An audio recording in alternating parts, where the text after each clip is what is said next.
Mahilig ka rin bang mag-bake o kaya naman paborito mo ang buko roll? Kung oo, samahan mo ako mag-bake dahil isi-share ko ang ating recipe ng buko roll. Kaya nga simulan na natin. Para sa ating dough, kailangan lang natin ng 1 large egg at 1/4 cup ng sugar. 2 teaspoon ng instant yeast, 1 cup evap or fresh milk. I-mix lang po natin hanggang sa ma-dissolve ang sugar.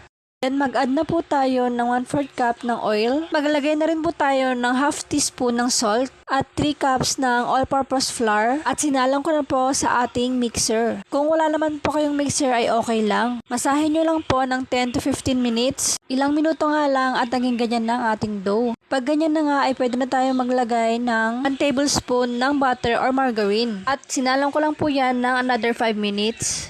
Para malaman po kung okay na ang ating dough, gawin lang po natin ito. Pag ganyan na nga po ay okay na. Ito ko na rin i-rest ang ating dough. Nag-brush lang ako ng mantika sa bowl at sa dough.